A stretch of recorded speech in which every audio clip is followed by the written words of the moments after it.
So good evening, everyone. I'm Kristen Inchek with CMAP. I'm the project manager for the Park Forest Sustainability Plan, and I'm also an associate planner at CMAP. And my colleagues who are with me tonight are Rosa Ortiz, who's a senior planner with CMAP. Say hi, Rosa. So everyone knows who you are. And Jessica Simoncelli is our outreach coordinator, and she will, they'll both be working really closely with me in order to develop the sustainability plan for the village. So just to introduce our agenda for this evening, Jessica will go over a brief overview of CMAP as well as the Go to 2040 plan and the local technical assistance program, which is a program that is being funded by the Department of Housing and Urban Development, and is the program that's also funding, the majority of our work for CMAP. And then I'll talk a little bit about what a sustainability plan is and how that relates to the work that you are trying to do in Park Forest, and also go over our scope of work and a brief schedule with you so that you know exactly what we're going to be working on for you. And then we have a few simple discussion questions just to kind of get you talking about what sustainability means to you and your priorities. So with that, I'll hand it over to Jessica for the CMAP overview. Good evening, everyone. Again, my name is Jessica Simoncelli, and I am the Outreach and Community Engagement Specialist on this project, which means that I get to come and talk to all the elected and appointed officials and members of the public, business owners, and everyone who has a stake in this community about our work and the agency overall. So I think Rose is going to pass out some packets to the trustees, which include what we call the short version of our Go to 2040 Regional Comprehensive Plan. Now, the real plan is 417 pages, so it sounds like your budget beats us. But this is a short version, which you can feel free to flip through. And again, it is the Go to 2040 Regional Comprehensive Plan, which is our metropolitan region's first long-range comprehensive plan since Daniel Burnham wrote the plan for Chicago in 1909. And so 100 years later, the metropolitan Chicago region is still a global economic center, still has a very high quality of life, a lot of tremendous open space, and we'd like to preserve that. We'd like to move forward for the next 30, 100 years in the same vein. So we felt that there was a need to plan for this kind of prosperity, and hence the plan. So who are we again? Chicago Metropolitan Agency for Planning. We call ourselves CMAP, which sometimes people get confused by, but it is the official comprehensive planning governing body for northeastern Illinois. We were created by the state about 6 years ago now with the merging of the former regional land use agency and transportation agency. So if you're familiar with the acronyms NIPSI or CATS, they got together and decided, look, land use and transportation overlap a lot and we ought to be working together. So that's where CMAP came from. As you'll also see, the mission is to plan comprehensively for economic prosperity and quality of life. That fits in perfectly with the main goals of the Go to 2040 plan. And I might say it sounds like what Park Forest aims to do as well. So we're really here to help communities throughout the region plan for sustainable prosperity. So I really feel like we're in a good place here. CMAP, population-wise, CMAP serves the third largest metro area, third to New York and Los Angeles.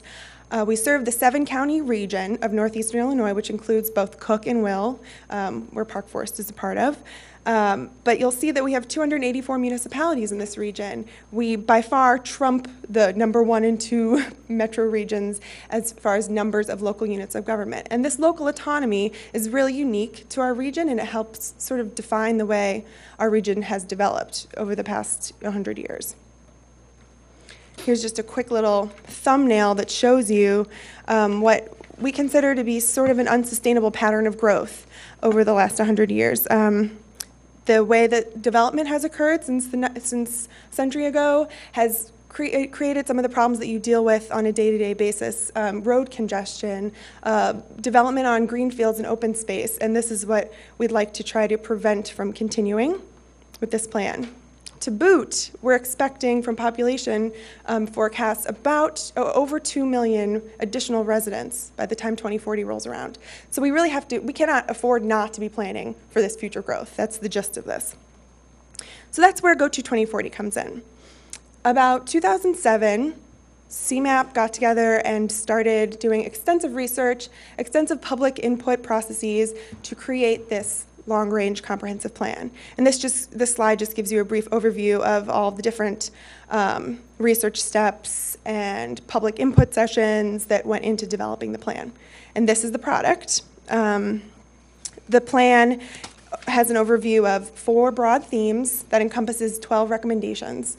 And I'm just going to briefly go through the 4 themes to give you a taste of what they are and to sort of relate them to the sustainability plan and the issues that Park Forest faces. So the 4 themes are livable communities, human capital, efficient governance, and regional mobility. The theme of livable communities really tries to get at a sense of place. And this means different things to different people, but it's basically about what draws a particular person to a particular community. So it could mean safety, it could mean affordability, access to amenities, walkability, employment opportunities. Here in Park Forest, I think this is really relevant to the sustainability plan because we're talking about how your land use decisions, make it an attractive community, a competitive community. It talks about managing our water and energy resources, and also our open space, which of course is a huge asset here. The second theme is human capital. We feel our labor force is directly related to our region's economic prosperity, and so that's why this is included in the comprehensive plan. To keep pace with a global economy, we have to prepare today's workforce for tomorrow's jobs. And so we like to think about connecting our educational institutions with our workforce providers and sort of thinking about our region's industry clusters and what the future holds with innovation. The third theme, efficient governance, which Mayor Ostenberg referred to, I think, earlier in your discussion of the budget process as far as transparency. We'd really like to help governments, local governments, become more transparent so they're more responsive to their residents. Especially in a time when budgets are so tight, it's the way that we have to be looking now. So the plan works to think about how local governments can provide resources more wisely. We think about reforming tax policy and also how to disseminate information better to our residents about how government works. The fourth and final theme of the plan is regional mobility. Here in Northeastern Illinois, transportation is a key asset for economic prosperity, but as we heard earlier in the discussion of infrastructure here in Park Forest, a lot of the transportation systems across the region are aging rapidly, and we have to do something about it. So the main gist of this theme is that we want to work not to expand our transportation system, but to maintain it, to modernize it.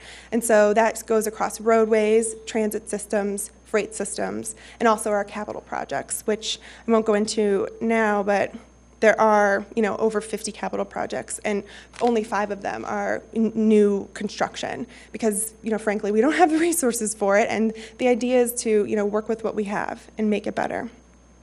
This slide right here, if I can go back, illustrates the Sustainable Communities Initiative. Now, the plan promotes coordinated investments, governments at different levels of government working together. This is the Sustainable Communities Initiative, which is a partnership between 3 federal agencies, the Environmental Protection Agency, the United States Department of Housing and Urban Development, and the Department of Transportation. They got together and said, look, we have a lot of overlapping goals. Let's focus and pool our resources on addressing those goals. And so hence the SCI program was born, and out of that directly came the Local Technical Assistance Program, which is what is allowing us to be here in front of you all today and working with Park Forest.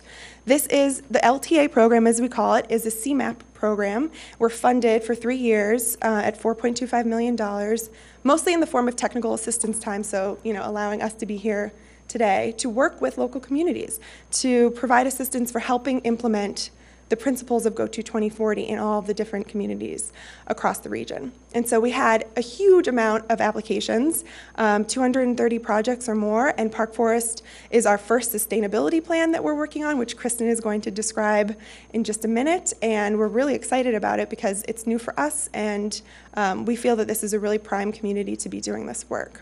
So with that, tag team continues. With that, I'll take on the complicated question of what is a sustainability plan. And the reason that I start out with talking about what is a sustainability plan is because even with all the expertise and knowledge that we have at the Chicago Metropolitan Agency for Planning, when we started out on this process of working with the village, we needed to determine for ourselves what is a sustainability plan and what are the most important components that need to be included in it in order for it to be a comprehensive and effective planning document. So to take a step back even from that simple question, what is sustainability? That's a really simple question that can have a lot of different answers. Do any of the trustees want to take a stab at what sustainability is? It's okay if you don't. Sure, go ahead. I would characterize sustainability as a plan to keep the village's progress as a thriving community moving forward, progressing as time goes forward, and keeping down the things that would detract from the quality of life. Absolutely. Anyone else have anything to add? Okay, well, that's a really great definition. It's definitely one that I've seen a lot of in different plans or different communities have approached it that way. I'll give you a couple of ideas. Sustainability can be thought of as the convergence of three sort of topic areas, which are economic sustainability, as Mayor Ostenberg mentioned, social or equity-related sustainability, and then environmental sustainability is the kind of obvious response for what sustainability means. And really, when you get the convergence of these three issues working together to allow a community to propel its well-being into the future for an unlimited period of time, is when you have a sustainable community. So a sustainable community meets the needs of the present without compromising the needs of the future and takes into account these three E's that are on the golden triangle of sustainability. So what is a sustainability plan? As I mentioned, as an organization, as CMAP, we needed to really take a comprehensive approach to determining what should be included in a sustainability plan. And we did a few things within the organization to determine how to approach this project, which I think has yielded a really comprehensive and great result for the village of Park Forest. One thing that we did was to look at the International Council on Local Environmental Initiatives, which is an international organization that provides a lot of technical assistance and resources to local governments around the globe to do sustainability-related work in their communities. And this could range from anything from a sustainability plan template that actually lays out how to do a sustainability plan to a greenhouse gas emissions calculator that tells you how to actually calculate the amount of emissions in your community. They do a lot of workshops and webinars that explain to communities exactly how to undertake this process. So we're working really closely with them as a regional affiliate to take advantage of the resources that they have and learn from their experience. We also looked at a lot of other sustainability plans for communities around the region as well as across the country to determine what they've done that's worked in their communities and what we can learn from those and bring into our process. We've also consulted with various CMAP staff. We have over 100 staff at CMAP who have various expertise levels in different topic areas, and so we've been consulting with many different people at CMAP in order to take advantage of their expertise as it relates to sustainability. And then also reaching out to some of our partners in the nonprofit world. The Center for Neighborhood Technology and Delta Institute are two really great organizations in the city of Chicago that we've been meeting with. They've also done sustainability plan related work, so we've been getting their feedback.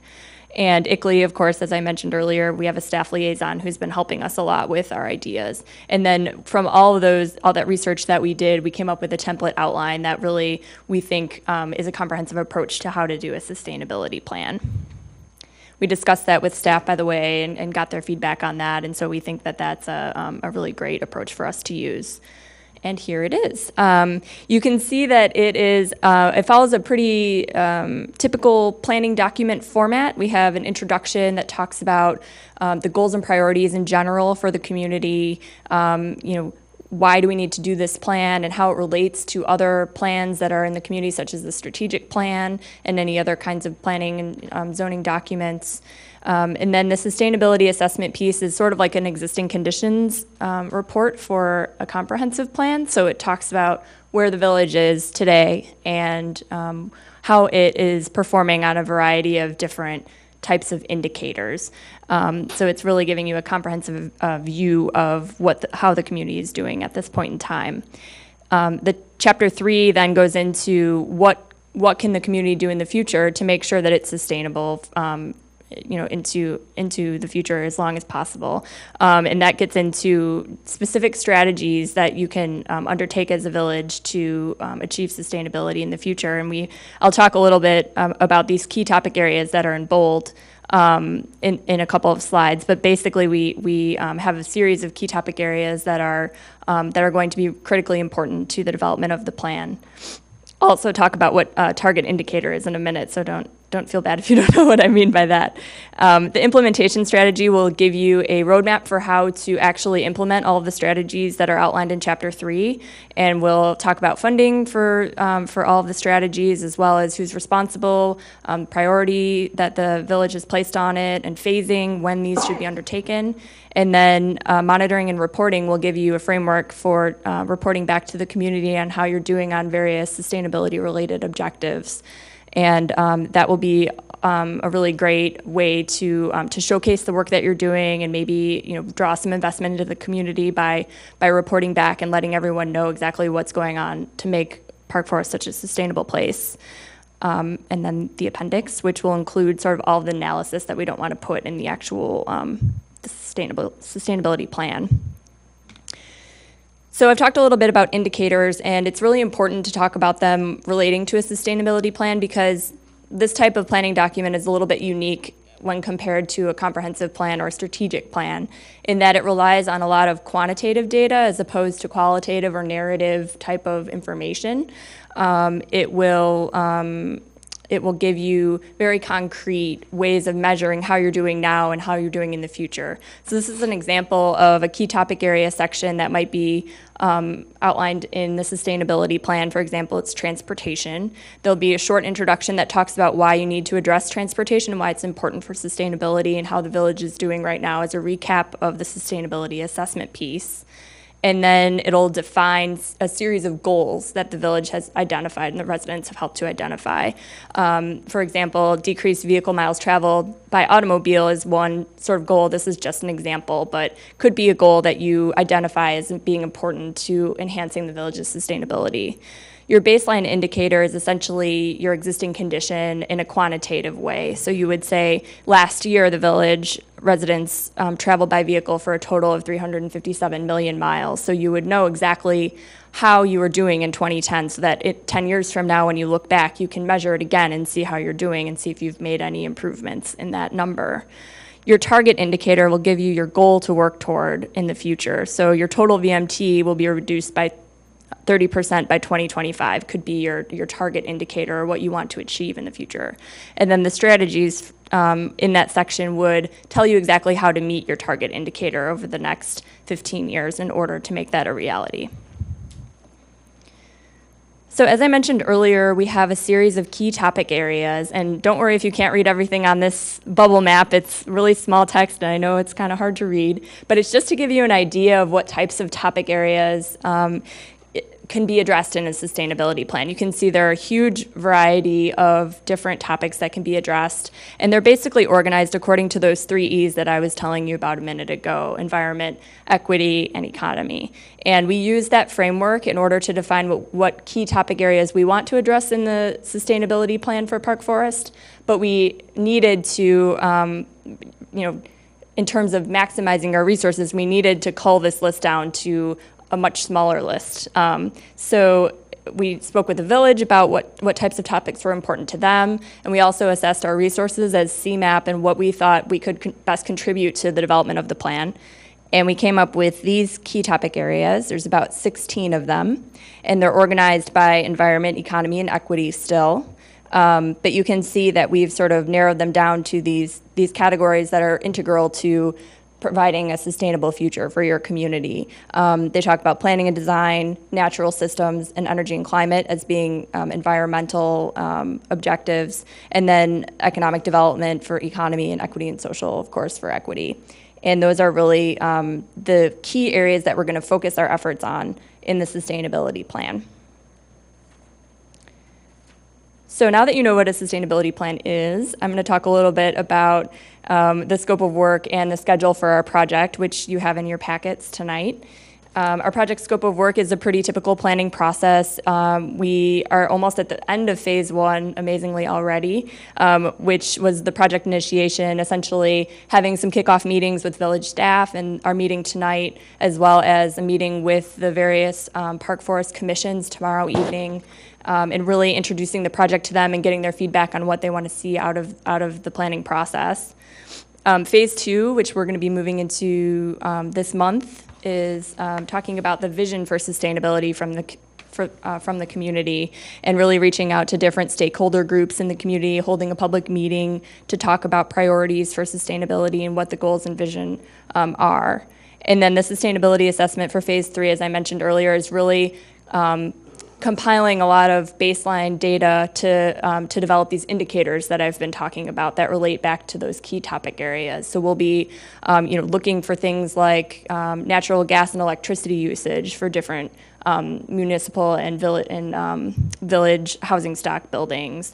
We'll be looking at the amount of open space in the community and different types of housing, how much diversity you have in your population, and things like that. We'll be pulling together a lot of data to produce the sustainability assessment, which is your existing conditions, essentially. And then phase four, we'll talk about actually developing the sustainability plan and getting together some of those target indicators that I mentioned earlier, and writing the document and pulling together graphics and reviewing internally with staff and those kinds of issues. And then finally, in phase five, we'll review with all of our stakeholder groups in the public and the village and our working groups. We'll review the plan with them, revise according to their edits, and then we'll hopefully adopt the plan in about 10 months.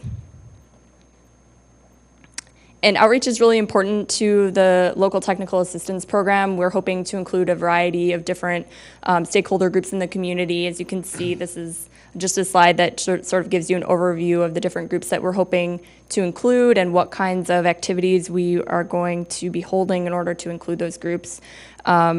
A couple of major things to point out on the slide. The village officials and staff will be included through various meetings and public hearings. In addition, I'll be on site at the village for 1 or 2 days a week, working on site in order to coordinate better with village officials and staff, as well as to sort of build capacity so you know what I'm doing and you can learn from the things that I'm researching as well. It will also work with 2 different advisory committees that will look over the document throughout its development and give us feedback on different issues. The technical advisory committee is going to be comprised primarily of village staff and department heads, and then the citizens advisory committee will be some commission members as well as other stakeholders in the community at large. Our public meetings will have a series of public meetings in order to involve the public as much as possible throughout the process. And our public focus groups will include some key person and group interviews, and then topical focus groups related back to those key topic areas I was talking about. And then finally, as I mentioned, our project timeline is about 10 months. We have some major milestones along the way. We're hoping to have our first public kickoff meeting around the middle of July. And then our public workshop, which will talk a lot about the target indicators for the plan, in the middle of September, approximately. You should see a pretty good document draft toward the end of December, and then hopefully the completed plan will be available sometime in March of 2012. So that's really our project scope and timeline. And with that, if no one has any, do you have any questions about anything before I turn it over to Jessica? Well, why don't you go through, and then we'll Okay, have board great. comments, if there are some. Right now, we're going to do a brief interactive exercise with the board, and so maybe it would be a good time to pause if you have any questions about this. What do you think? Yeah, I didn't know we were going to do a brief interactive exercise. I thought we were going to do that for tomorrow night's meeting with the boards and commissions. Yeah, Okay. if we could, I think that might be more workable to do that in a workshop setting, if that's all right. Yeah. So part of what Christian mentioned is that we're trying to gain feedback from everybody. So if it's possible, we'd like to just leave some of these 4 questions, and you Sure. Yeah, that'd be fine. Mhm.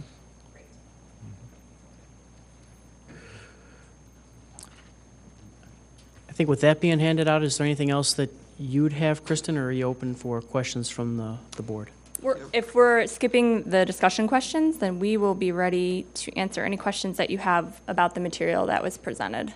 Well, let me say, first of all, that I want to thank you for, first thing I want to say is I'm absolutely amazed. I think you are the first outside group to come before the board and to speak, make an entire presentation and not refer to us as Forest Park once. So, thank you for keeping us straight and understanding that we are a distinctly different community. So we do appreciate that. I also, just for the sake of the board, you know, you all got asked one question about sustainability. Earlier this week, I got grilled, I think, by about 7 members of the CMAP staff for an hour or so on tape. So everything I said is now part of a permanent record ad aeternum. But on questions relating to sustainability, but I was very impressed by your staff folks and the way you're approaching this whole thing. I think Thank it's you. very positive, so thank you very much. Trustees have any questions regarding the presentation this evening? And don't forget, we do have the event tomorrow night where it will be a little more interactive. Trustee Kopaczenski? I just have a general remark. I started going through this book, and I thought it was just a picture book. I see there is a little bit more detail later on, and I was focusing on efficient governance, and I know that you can give all the advice or make all the determinations you want, but whether the state legislature takes your advice and makes that policy, or any other governmental body in Illinois takes your findings and elevates them to the level of policy is out of your control. We have a wildly unsustainable property tax system in Illinois, and we really feel that particularly in one school district in Park Forest.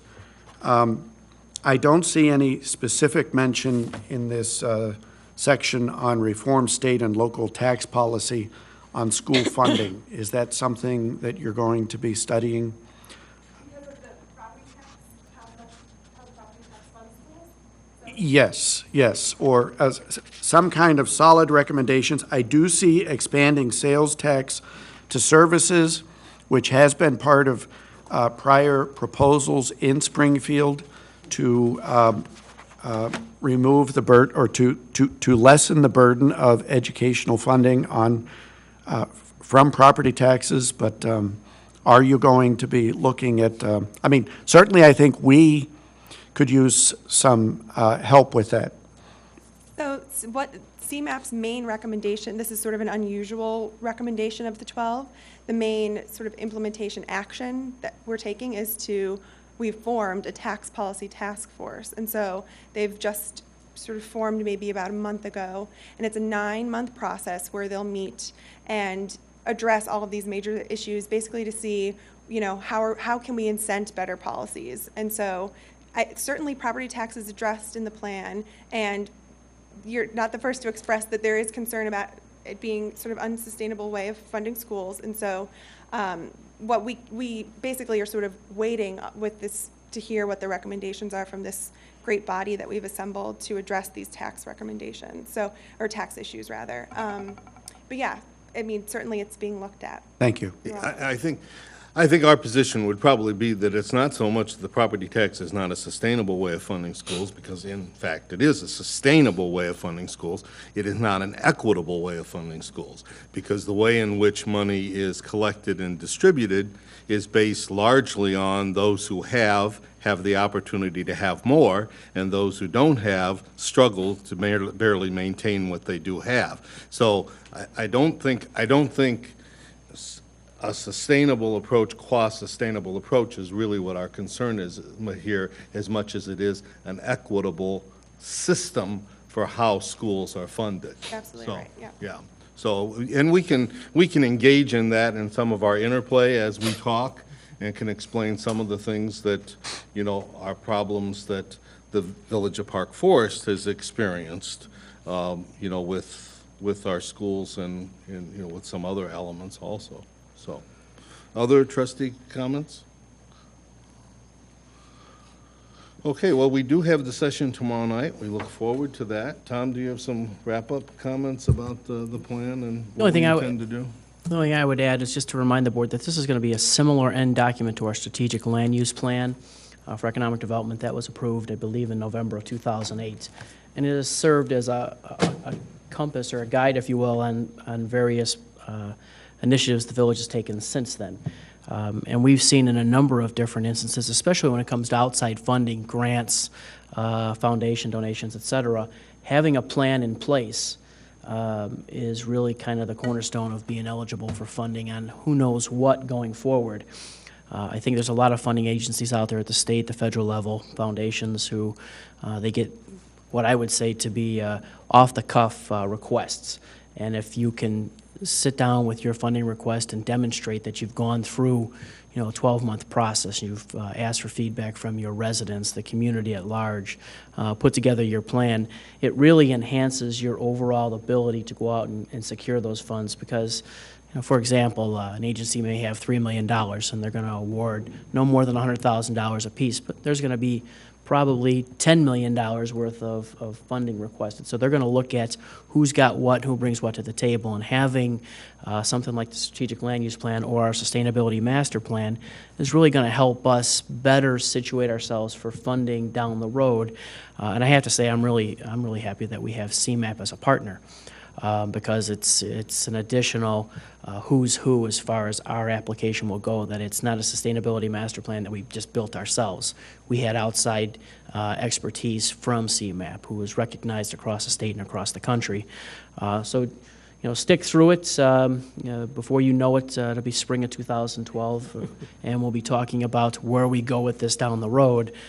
Just don't forget that the Strategic Land Use Plan was November 2008 now, and that's almost 3 years ago. So that's all I would add. Good. Okay, and I do think the other comment that Trustee Kopachinski made that is very important is the fact that we do often run into difficulties in terms of getting the legislature to listen to what it is that we feel is important for our region. And, you know, I'd commend you on the fact that you managed to get them to do away with NIPSI and CATS and create CMAP. That, to me, was a great public policy coup.